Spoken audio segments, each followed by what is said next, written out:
Pour accéder au réglage des paramètres sur le Mavo SpecBase de Gossen, on appuie sur le bouton Menu. Ensuite, la navigation se fait simplement en appuyant en haut, en bas, à gauche ou à droite sur la bague de contrôle autour du bouton M. Différents onglets. Premier onglet, l'onglet Général. Le premier paramètre, LCD Brightness, permet de régler la luminosité de l'écran. Les deux paramètres suivants permettent de régler le délai d'extinction de l'écran, Display Off, et de l'appareil, Device Off.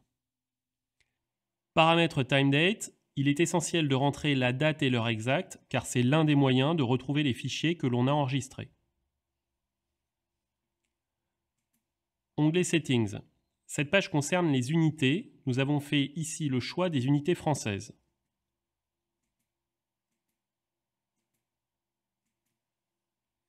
Default Settings. Cette option permet de faire un reset de l'appareil, de revenir à la configuration de sortie d'usine. Onglet Measurement. Paramètre Auto Integration Time. Deux choix. On, l'appareil décide de lui-même le temps d'intégration de la mesure, c'est-à-dire le temps pendant lequel le capteur prend la lumière. Deuxième choix. Off, l'utilisateur choisit lui-même le temps de mesure. Ce choix se fait sur cette même page à la ligne suivante. Dans la très grande majorité des cas, il est vivement conseillé de rester sur On en automatique. Le choix du temps d'intégration par l'utilisateur peut s'avérer utile, notamment dans le cas de mesure de lumière flash. Paramètre Integration Time en millisecondes. C'est ici que s'affiche le temps d'intégration de la dernière mesure choisie par l'appareil lorsqu'il est réglé sur Auto. Ce paramètre permet aussi à l'utilisateur de choisir un temps d'intégration pour un usage spécifique. Paramètre Notification. Nous avons le choix du type d'indicateur signalant le début et la fin de la mesure, soit visuel, graphique, soit sonore, sound. Dans le cas d'un indicateur visuel, deux icônes se succèdent lors de la mesure. Un sablier rouge avec la mention Measuring s'affiche pendant la mesure à proprement parler. Durant cette phase, il ne faut impérativement pas bouger l'appareil. La mesure peut prendre quelques secondes. Un sablier vert s'affiche une fois la mesure faite. Les mentions Calculating et Saving qui s'affichent successivement indiquent les phases de calcul et d'enregistrement par l'appareil. Lorsque le sablier vert apparaît, la mesure est terminée. Il est donc possible de bouger l'appareil. Dans le cas de l'indicateur sonore,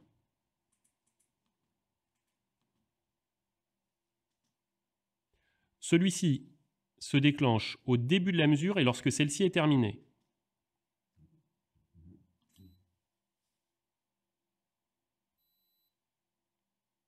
Les mentions Measuring, Calculating et Saving s'affichent aussi. Le Mavo SpecBase n'a pas de tête pivotante, ce qui rend la lisibilité de l'écran difficile dans certains cas, d'où l'utilité de l'indicateur sonore. Paramètre Reference Mode. Ce mode permet de faire des comparaisons entre les sources lumineuses. Nous expliquons cette fonction plus en détail dans une autre vidéo. Lorsque le Reference Mode est activé, certains écrans ne sont pas accessibles, l'IRC, le TM30 et le Flicker. Toutefois, ces informations sont bien enregistrées lors de la mesure. Il est donc possible de les consulter a posteriori. Il suffit pour cela de désactiver la fonction Reference Mode. Onglet Memory. Le paramètre Auto-Saving permet d'enregistrer automatiquement les fichiers des mesures. Nous vous conseillons de rester sur On. Comme nous venons de le voir, l'enregistrement des mesures est indispensable pour pouvoir comparer des sources de lumière entre elles. Cependant, l'enregistrement augmente sensiblement le temps de la mesure. On peut donc le désactiver lorsque l'on a besoin de travailler rapidement. Dans tous les cas, il est possible à tout moment de faire un enregistrement manuel. Pour cela, après la mesure, il suffit d'appuyer sur Data. La mention Saving apparaît alors, puis le nom du fichier enregistré.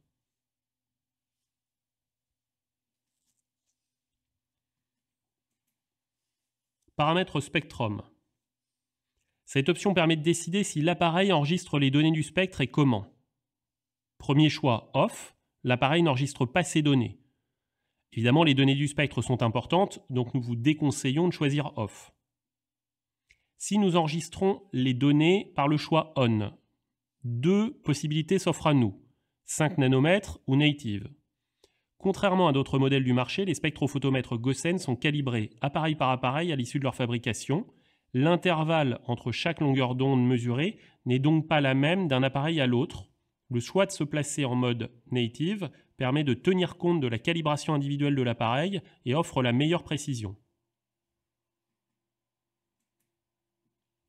Dans le mode 5 nanomètres, l'appareil recalcule les valeurs du spectre à partir des données natives pour afficher des valeurs tous les 5 nanomètres. Dans le cas d'un traitement des données enregistrées dans un tableur ou dans un autre logiciel, on peut choisir d'avoir un intervalle de longueur d'onde régulier de 5 nanomètres. Ce n'est que dans ce cas-là que le choix de 5 nanomètres peut être pertinent. Paramètre FileName. Ce réglage permet simplement de choisir de quelle manière vont être nommés les fichiers de sauvegarde des données. Soit avec le moment de la mesure, heure, minute, seconde, c'est le choix Time, soit sous forme de numéro séquentiel qui s'incrémente d'une mesure à l'autre, c'est le choix Number. Le compteur de numéros de fichiers, lorsqu'on est sur Number, se remet à jour quotidiennement. Donc 2 mesures faites à 2 jours différents d'intervalle peuvent avoir le même nom, d'où un risque de confusion de fichiers de mesure ou d'écrasement involontaire de fichiers.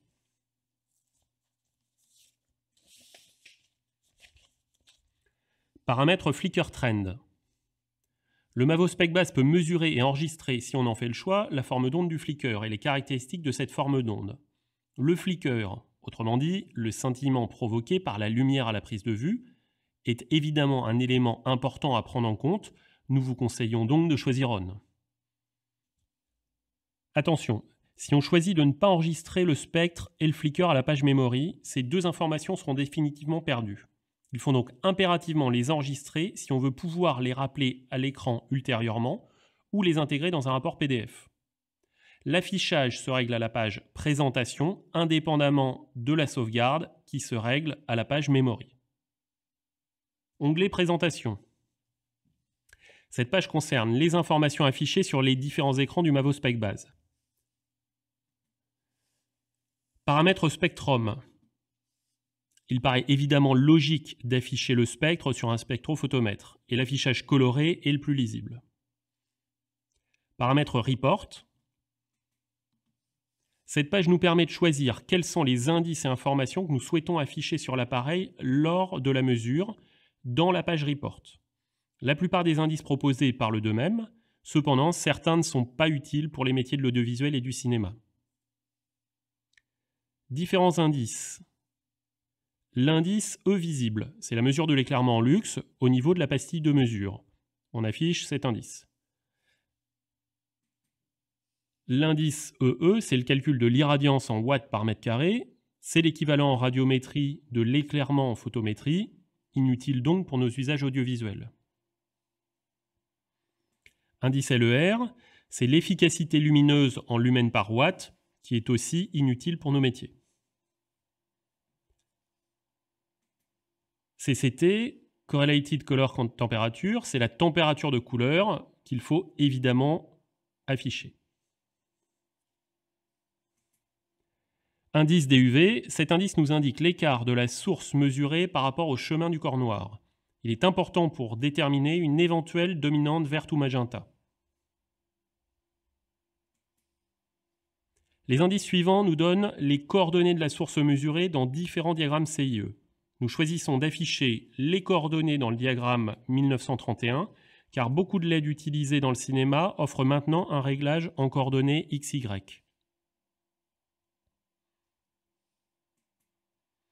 Viennent ensuite les indices de qualité colorimétrique. Indice CRI. Dans le groupe d'écran concernant l'IRC, indice de rendu des couleurs ou Color Rendering Index en anglais, nous pouvons choisir ceux qui nous intéressent. Nous choisissons d'afficher tous les indices. TM30. Le TM30 est un autre indice de rendu colorimétrique de la lumière, plus performant que l'IRC, car il couvre 99 couleurs. Nous choisissons aussi de l'afficher.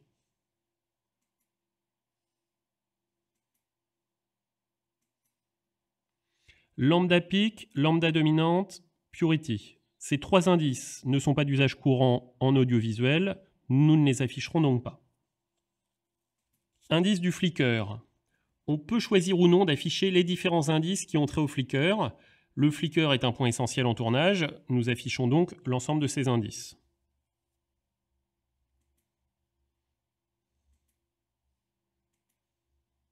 Indice PPFD, photosynthetic photon flux density, concerne l'utilisation de la lumière en horticulture et en agriculture. Totalement inutile pour nos usages, nous le laissons sur off.